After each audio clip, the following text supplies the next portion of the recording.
I used to think art forgery was the closest thing to a victimless crime with a glamorous payday. A guy in a beret, a wealthy idiot, a wine glass, easy money. Then I actually read the court records on Wolfgang Beltracchi, the most successful forger ever caught, and the fantasy died instantly. $45 million in gross sales over 35 years, after his dealer, his wife, materials, and 6 years in a German prison, his real hourly wage lands around $16. 16.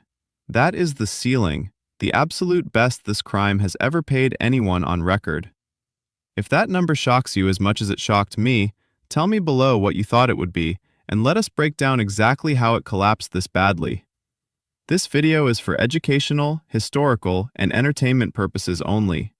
Everything presented here comes from court records, published criminology research, and auction house data. This is not financial advice, legal advice, or an encouragement to commit any crime. Now then, so you want to be an art forger. Hollywood sold you a beautiful lie about this career. A charming rogue in a beret, painting masterpieces in a sunlit Parisian loft. Fooling billionaires, sipping wine, living outside the rules with impunity and style. Very cinematic.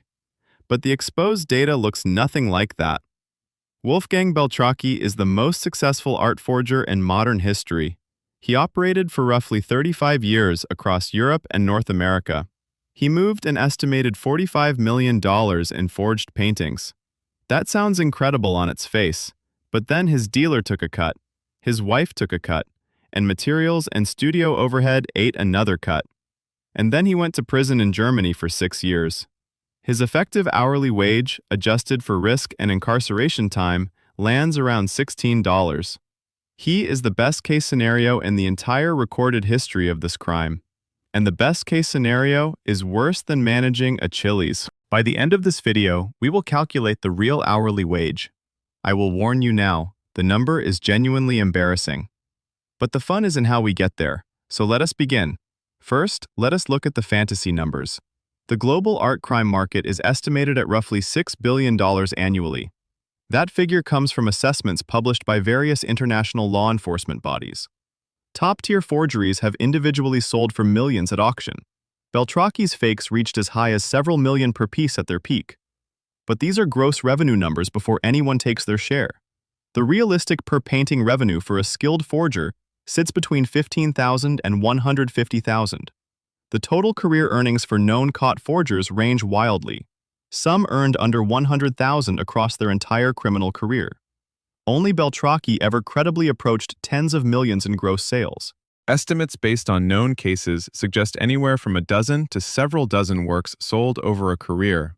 The FBI art crime team has recovered over $15 billion in cultural property since its founding. They have operated since 2004, and they are very good at their jobs. The vast majority of known high-profile forgers were eventually identified and prosecuted.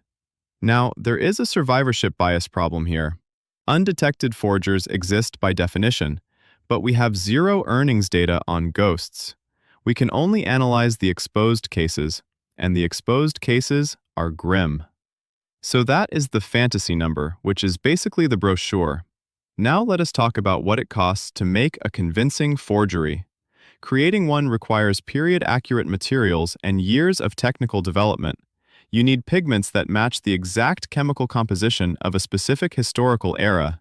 You need canvas or panel that would survive scientific dating scrutiny. You need framing materials consistent with the alleged century of origin. Material costs per painting run between $200 and $5,000. Studio rent for a discrete workspace adds $800 to $2,000 monthly. Art history reference libraries and auction catalog subscriptions cost $500 to $2,000 annually. But materials are the cheap part because the real cost is time. A single convincing forgery takes 3 weeks to 4 months of full-time labor. And before you can produce your first viable fake, you need years of practice. Estimated skill development time runs 3 to 10 years of unpaid study and failed attempts. The total sunk cost before your first sale sits conservatively between $40,000 and $100,000. That covers living expenses and materials during the long unpaid apprenticeship you give yourself. Meanwhile, Forensic science keeps advancing against you. X-ray fluorescence spectroscopy can now identify modern pigments invisible to any human eye. Radiocarbon analysis and chemical testing can flag anachronistic materials with startling precision. Beltracchi's entire career ended because of one tube of titanium white paint. That single tube contained a pigment called titanium dioxide white. The pigment formulation was not consistent with pre-war manufacturing.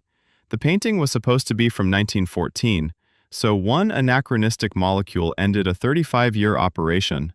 A single material mistake destroys everything. Fine. You have spent years learning. You have spent thousands on materials. You finally have a painting that could fool someone. Now you need to sell it. And selling is where the real bleeding begins. Let us talk about the middlemen and how the money actually flows. Forgers almost never sell directly to collectors or auction houses. That is because the risk of face-to-face exposure is far too high. Instead, they rely on dealers, corrupt gallery owners, or co-conspirators. These partners fabricate provenance, which means the ownership history that makes a painting seem legitimate. They place works into the market through private sales or consignment, and they keep the majority of every dollar. Dealer and placement agent cuts typically run 40 to 60% of the sale price. Provenance fabrication alone can cost thousands to tens of thousands in specialized labor. If the work goes through a major auction house, then combined premiums eat another 20 to 25%. The forger, that is, the person who did all the actual work, takes the smallest share. John Myatt is a perfect illustration of this dynamic. He was a prolific forger operating in the United Kingdom in the 1990s. His partner John Drew handled sales and provenance fabrication. Drew sold paintings for tens of thousands of pounds each. Myatt has stated he received roughly £150 to £250 per painting. That is, a few $100s for weeks of skilled labor.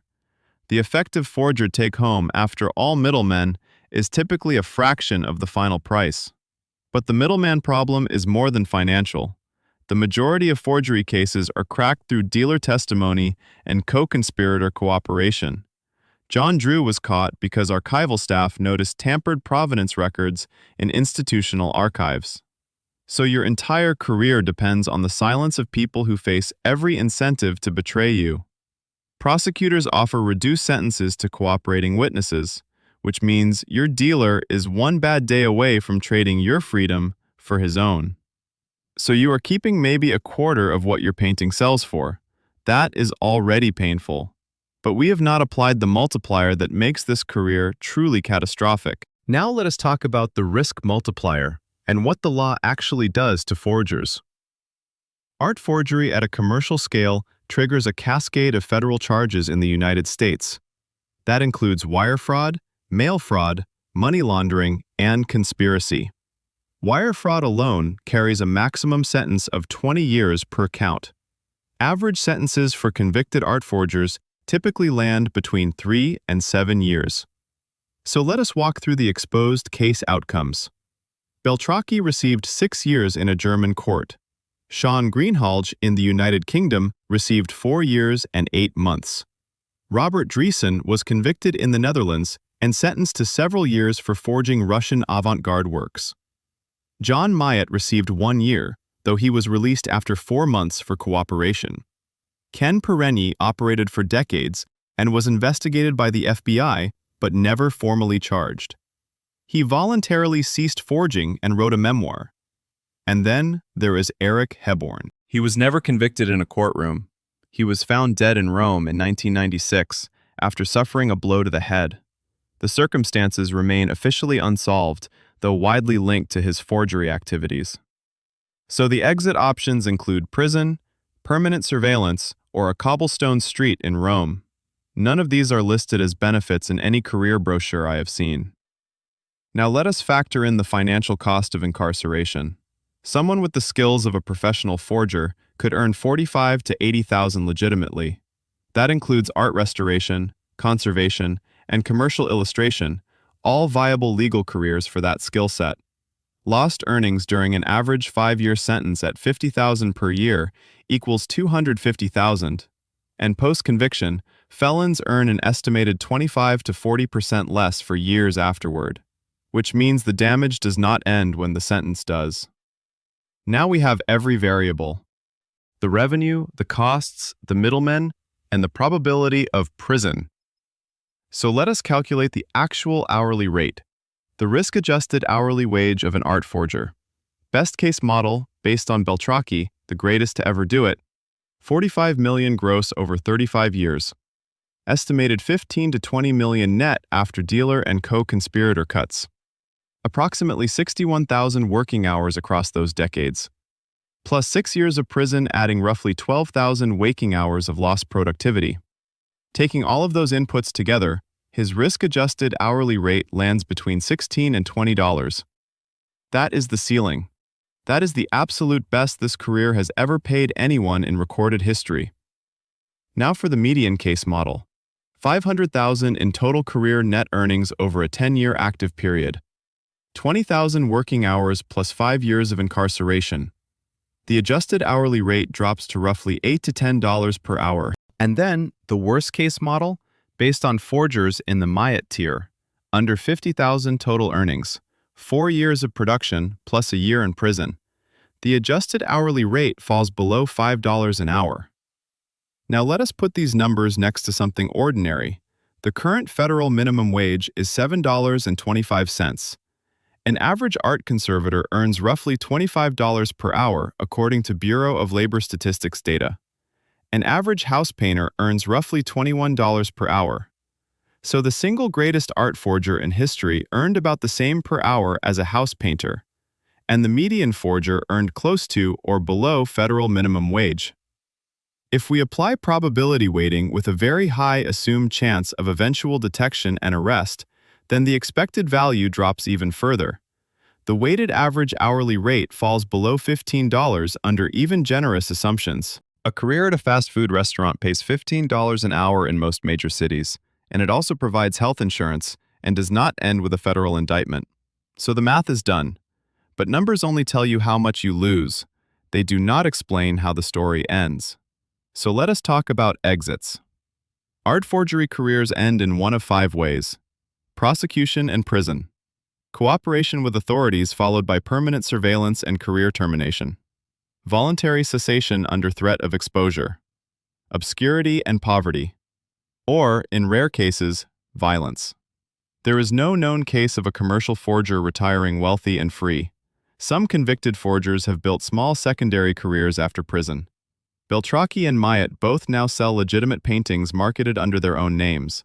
The novelty of buying a painting by the famous forger generates modest income, but this secondary career rarely exceeds $50,000 to $80,000 per year. Legal defense fees for serious art fraud cases run $100,000 to several $100,000, and asset forfeiture statutes allow the government to seize everything traceable to fraud proceeds. So, net worth at career end for most known forgers is effectively zero or negative. Of the most well-documented forgers of the 20th and 21st centuries, the vast majority were convicted. One was found dead under suspicious circumstances. One was allowed to walk only after full cooperation and permanent career termination.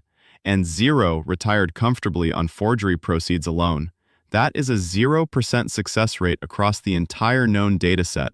Recidivism in forgery is surprisingly low, not because forgers find religion, but because post-conviction scrutiny makes re-entry into the market nearly impossible.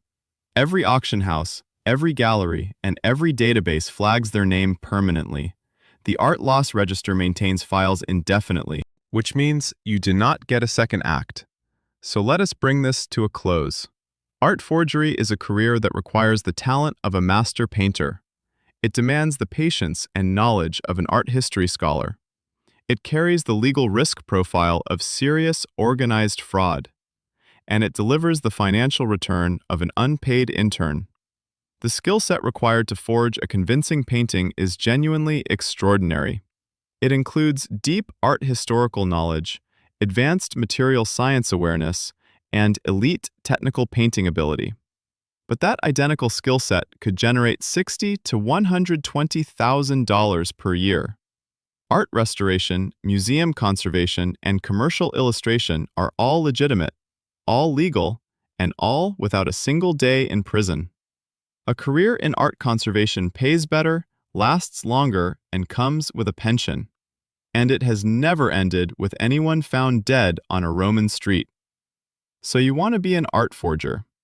Mathematically, you do not.